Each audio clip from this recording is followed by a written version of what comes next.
Another dystopia where Logan's the last to die.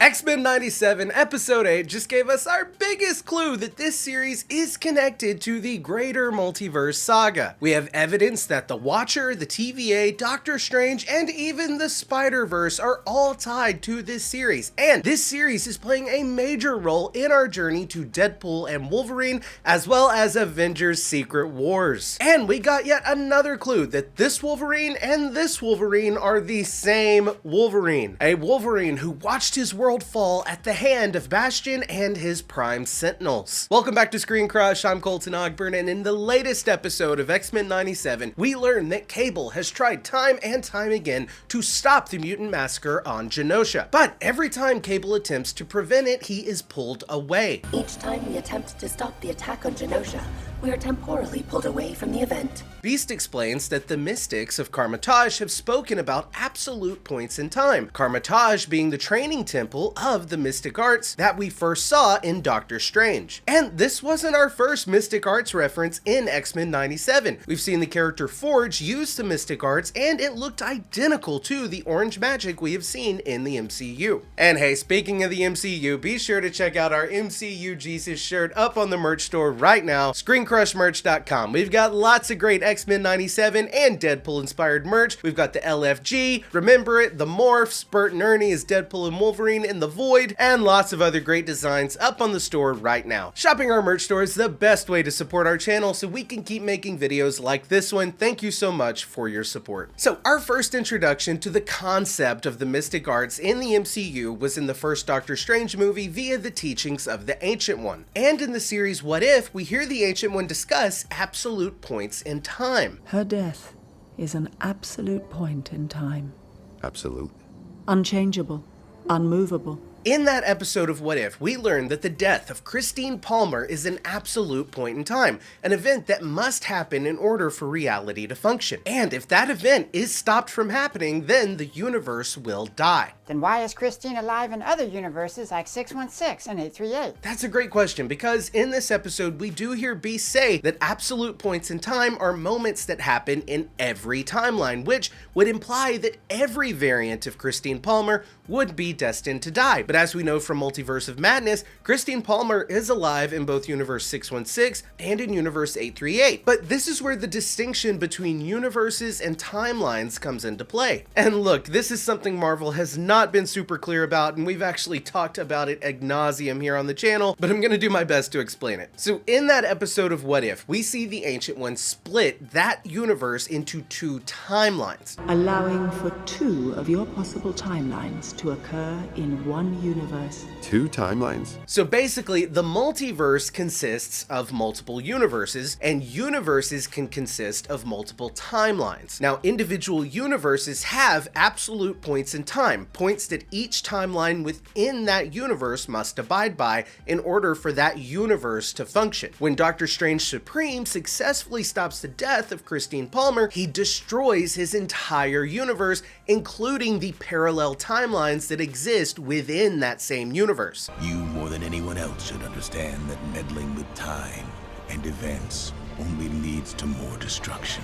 We've also seen this happen in the Spider-Verse films where we learned about canon events. And across the Spider-Verse, we saw a canon event, aka an absolute point in time, be stopped, resulting in that reality beginning to crumble and die. But there's something interesting about X-Men 97 and Cable's specific time travel device. Cable is being stopped from breaking absolute points in time. It's almost as if Cable's time machine was designed with an inhibitor of sorts that prevents absolute points from being altered. But we think Wolverine may be the one to find a way to break that absolute point in time and do what Cable couldn't: stop the tragedy of Genosha. Why the heck didn't you stop Genosha? And we think that that line from Wolverine may have foreshadowed Wolverine doing some time sliding of his own and stopping the massacre in this series. And then in Deadpool and Wolverine, we could see the consequences of that Wolverine having messed with time and inadvertently failing his world. Is that what you said when your world went to shit? That's right, I think we are getting closer and closer to the X-Men 97 universe entering the greater multiverse saga. It was really interesting hearing a man of science like Beast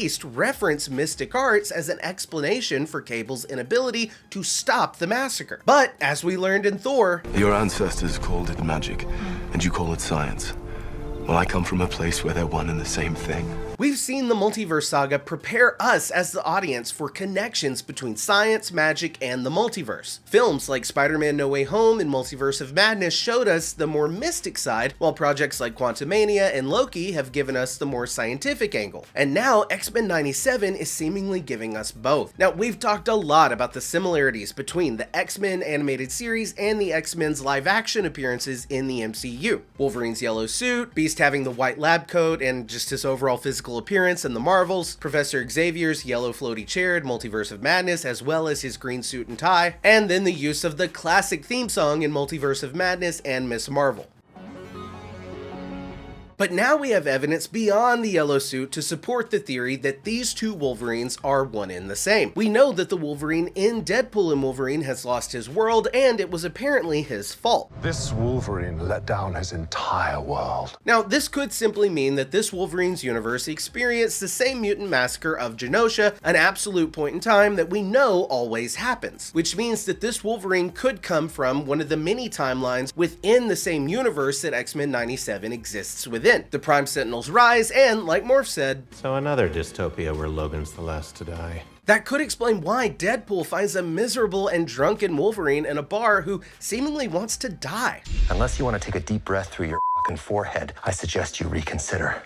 This Wolverine watched all of his friends, hell, his family, get brutally murdered, and then he suffered through a centuries-long war, the same war that we heard Cable describe here. Bastion's evolutionary war lasted 300 years. And now he is a societal outcast who blames himself for not being able to save mutant kind. We also know that in Bastion's Sentinel Prime future, surviving mutants serve as slave labor. This could explain why we hear the bartender say this to Wolverine in the Deadpool trailer. I told you, you're not welcome here.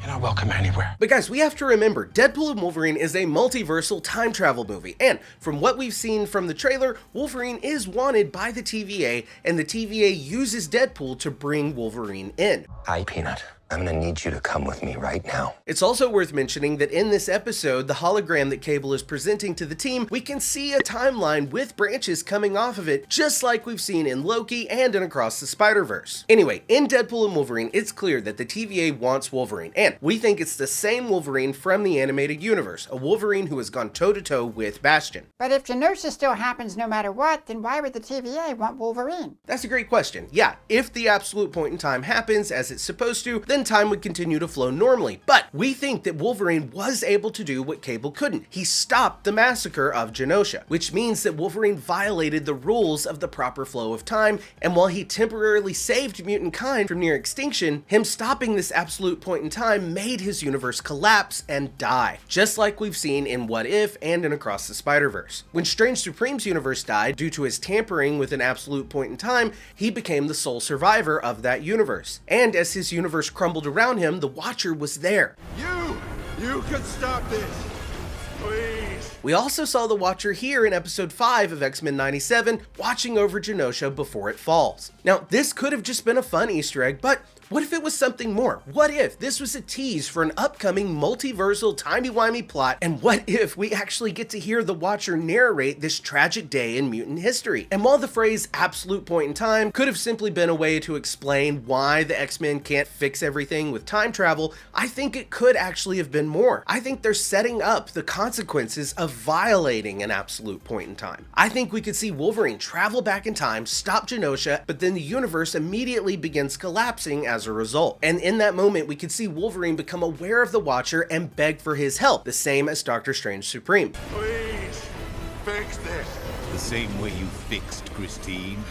But that still begs the question as to what the TVA would want with Wolverine. If the entire universe and all of its timelines die, then presumably Wolverine would just die as well, or be sent to the void, or just be trapped in eternal darkness. But I think it's possible we could see the TVA step in to prevent all of this from happening. We know that there have been moments in time where the TVA didn't exist. We've seen alternate futures, if you will, where the TVA dissolves into noodles just like a dying reality. When Strange Supreme's universe died, that could have been during a time when the TVA didn't exist, relatively speaking. But what if the TVA was in existence when Wolverine stopped the Genosha massacre? Following the events of Loki Season 2 and Loki's reconstruction of the multiverse, we know that the TVA's new role isn't necessarily policing free will or timelines, but primarily preventing incursions from happening, just like in the comics, as well as preventing Kang variants from taking over. I got those reports on the variants of He Who Remains.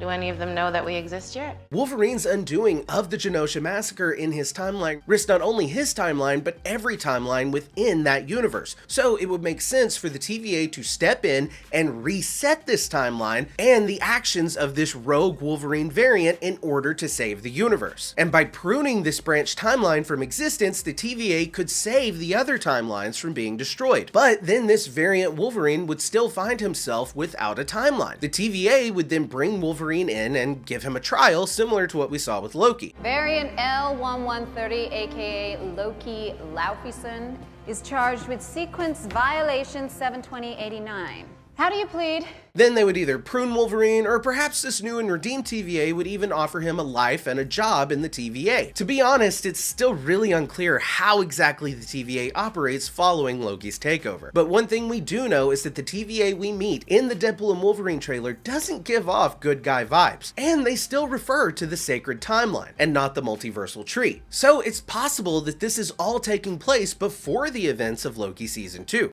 These timelines are so confusing. Anyway, our theory is that following Wolverine's universe or timeline being destroyed, he's brought in by the TVA. But Wolverine escapes and is now on the run. Wolverine's presence in a timeline or universe that isn't his own is putting all of reality at risk. As we learned in Doctor Strange and the Multiverse of Madness, as well as in What If Season 2, the presence of someone from another universe or timeline confuses and destabilizes reality, and it can cause an incursion. An incursion occurs when the boundary between two universes erodes and they collide, destroying one or both entirely.